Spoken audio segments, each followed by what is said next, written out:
Lighting, am I right? Okay, so today I wanted to talk about the making of Misty, or behind the mug, for a few reasons. There are a few choices in drag that I feel like don't come across the way that I think they do, and just because I think it's fun when it's cool when people explain their philosophy in drag. Philosophy.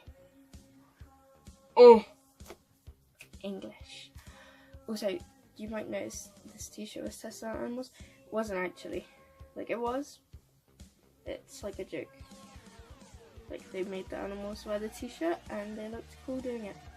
We have, what do we have? A camel, a tiger, kangaroo, dolphin. There's a freaking crab. I don't know what that is. Is that a seal? Don't know.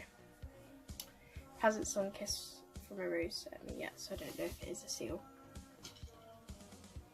I created my drag character. No, I didn't actually. I started doing drag the 29th of December 2017. That was the first drag look I ever did. It was inspired by Kaleidoscope by Cognac. It was an awful time. It was bad. I'm letting all the secrets out. It's because I look like JoJo Siwa, but worse. Okay, so something if that is gonna sound a bit cheesy, but I don't know, is why does my drag character always have freckles? Like, every drag look that I do, it contains freckles or a beauty mark or something along the lines of, you know, the complexion is not perfect. There's always something there, whether it be freckles or a beauty mark. I mean, I have beauty marks myself, so, you know, but obviously in drag you can conceal them, you can foundation them, you can colour correct them. You don't have to have those things. So I think that is a choice that I have made, and not in a Tatiana way. That's just a choice, and I think that a big reason for that was, you know, to show the imperfection. And I know obviously my drag isn't perfect, but a lot of drag, the message of drag and the idea of drag is, and this is a big argument when cis gay men in particular, I'm not generalising here, but that is the biggest argument against why female people, you know, assigned female at birth, women, femmes, whatever you want to call them, why bio queens should not be a thing. And that is, why would you dress up more like a woman? And I think that is what drag has become is. And I think this is a lot to do with RuPaul's Drag Race. Yes, I'm a stan. Yes, a lot of the Ru-girls own my heart. So do a lot of non-Ru-girls. Don't get that twisted, honey. You know, RuPaul's Drag Race has drilled it into the head, you know, when they went off on Adore for not corseting, when they go off on queens for stepping outside of the boundaries of fishy drag, and they praise fishy queens, you know, and this is no hate to those queens, such as Pheromone, Courtney Act, because drag has turned into this ideal that you have to be perfect, you have to be perfectly face-tuned, but in real life to the gods, you have to be perfect. And so I am just done with that. You know what? You don't have to be perfect. Drag is not dressing up like a woman. Drag is changing yourself, or maybe not even changing yourself that much, but it is becoming a different person and just being fierce while you do it. And, you know, drag is whatever you want it to be. But, you know, so I wanted to bring in the imperfection side. But obviously everyone does freckles. I think they look cute as well. So it was an artistic choice. It was a moral choice. But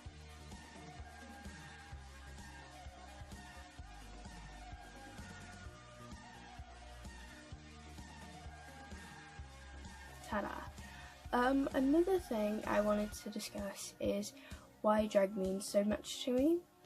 And people say drag is not a part of a big part of history, you know, it's not a huge thing, you know, it doesn't even affect us. And like, that's to you. I'm literally like, I'm not straight, I'm not cis, you know, to me, drag is an integral part of my history, my personal history. Drag is integral. I mean, the Stonewall riot, you know, that that gave a lot of LGBT people more freedom than they had ever had. That was started by you know, a transgender drag queen, you know, amen. Like, like that is the only excuse that you need. You know, drag is huge and integral, and for me, that is why I do drag, is to carry on that scene. And because it is just, have you ever been in drag? If you hate on drag, you've never been in drag. It is fun. It is very sweaty, very hot, very painstaking, and the application process, oh honey, don't even get me started. But it is a lot of fun to be in drag. But another reason is, this is gonna get kind of personal, but I created my drag character in a very difficult part of my life, and it was a year. I was coming out 2017. 2017 was a flaming trash pile for me.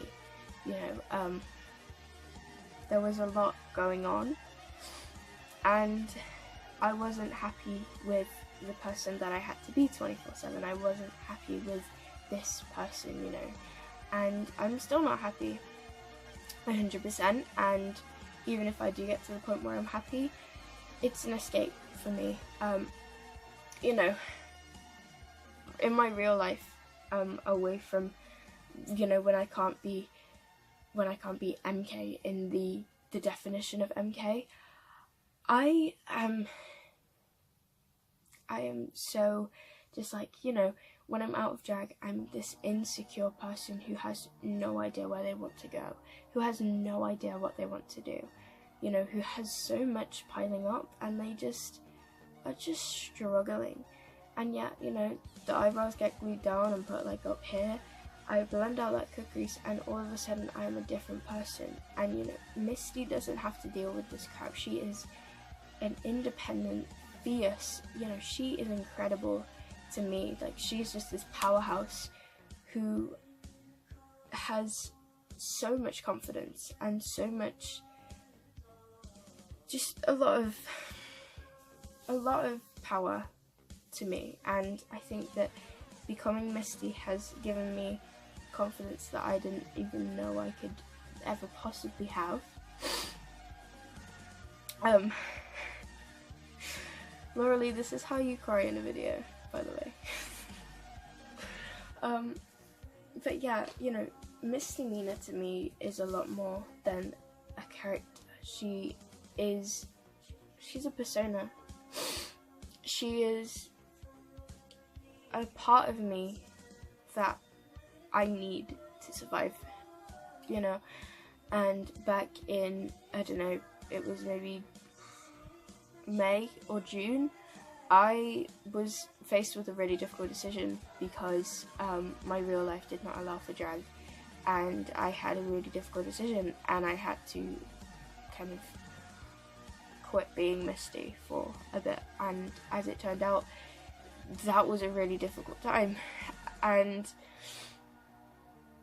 I was still letting go of Misty. I'm not going to get into that, but you know, when I went through some really rough stuff, and I didn't have that confidence in me, I didn't have that part of me that, you know, was fierce and powerful and had all of this confidence. I didn't have that.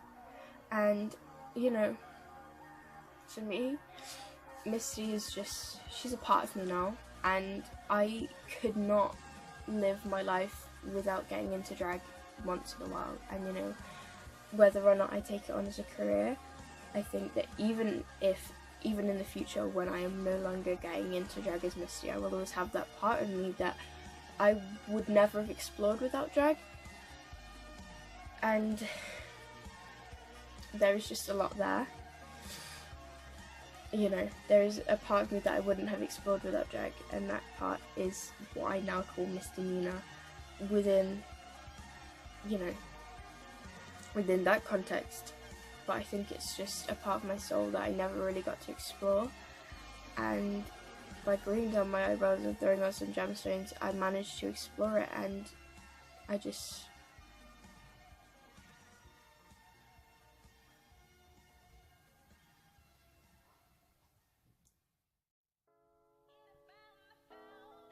that's really heckin' rude.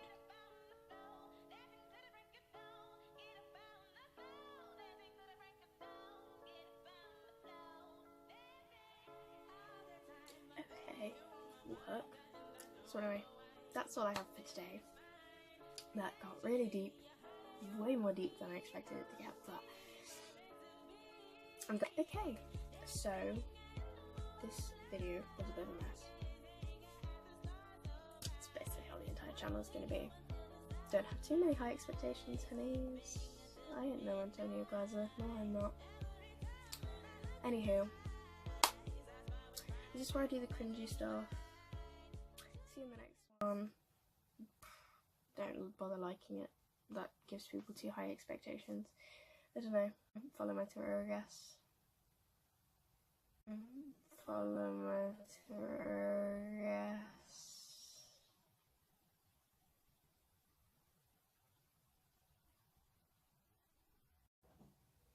Oh crap. Turns out it's 1:30 AM.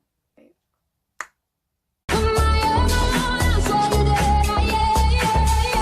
I'm unstoppable. I'm a buzzer with no brakes.